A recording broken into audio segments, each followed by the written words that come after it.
Now, for the first 4 months of the year, Penang has shot up from number 4 as at March this year to number 2 as at end of April 2011.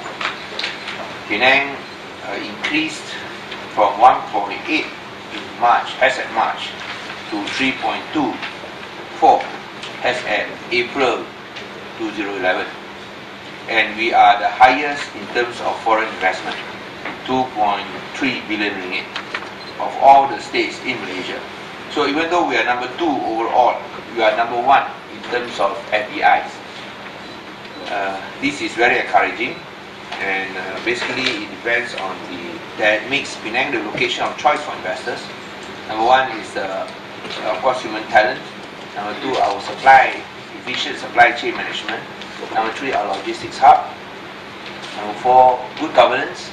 Number 5, livable city, a very sustainable and livable city that attracts foreigners. Number 6, our innovation, ability to attract R&D and innovation. And of course, number 7, intellectual property protection. When we talk about innovation and livable city, these two characteristics, we want to attract, we want to encourage artists and also R&D. I think that is why that's important. You take up. So you build to that stage. So the three key aspects that deserve attention is basically our capability in inspiring innovation and new ideas. Number 2, expanding the growth of SMEs. And of course, number 3, building and retaining human talent, which we see some of our future human talent here this morning. So Penang is poised to be again to be a location of choice for investors. We were number 1 last year in 12.2 billion ringgit in investments, number 1 in Malaysia. And for the first 4 months, we are at number 2. We only lose out to Johor by 300 million ringgit, which is compared to the first 3 months, we were 1.5 billion ringgit behind. Now we are only 300 million ringgit behind. So this is something positive. So saya dengan gembira menyatakan bahawa untuk 4 bulan pertama 2011, Pulau Pinang telah mencatat jumlah pelaburan yang membangsakan. Kalau kita melihat mengukur jumlah pelaburan pada 3 bulan pertama, iaitu Januari hingga Mac 2011, pada masa itu Pulau Pinang pada tangga yang keempat sebanyak 1.8 bilion ringgit. Nah, untuk bulan April, Pulau Pinang telah melonjak ke tangga yang kedua sebanyak 3.24 bilion ringgit, iaitu pertambahan sebanyak 1.4 bilion ringgit. Ini adalah satu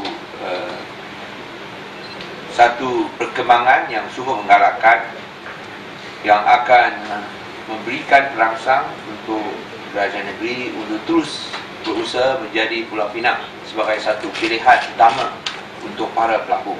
Ada 3 faktor utama yang membolehkan Pulau Pinang terus menjadi satu pilihan utama para pelabur, iaitu 1 ialah kesediaan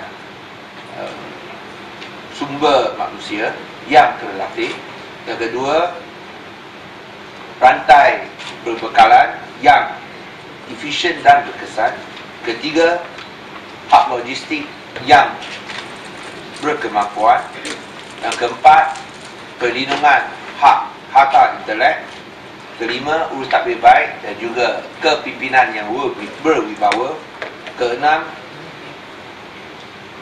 membina kreativiti dan inovasi, atau kita lebih suka sebut mengilhamkan inovasi dalam sains dan teknologi. Dan ketujuh, tentu sebuah bandaraya yang baik, yang ideal untuk diduduki. Saya rasa ketujuh faktor ini telah menjadikan Pulau Pinang menjadi satu tarikan utama para pelabur. Dan baru-baru ini saya rasa semua tahu bahawa Robert Bosch Solar telah mengumumkan akan melabur 2.2 bilion ringgit dalam industri solar.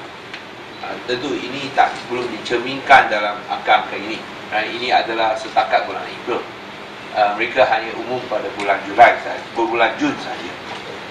So oleh itu kita akan teruskan usaha kita, dan saya amat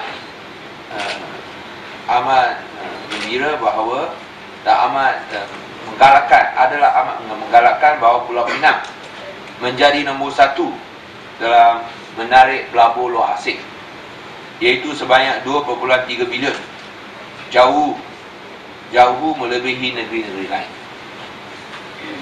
Okey, dan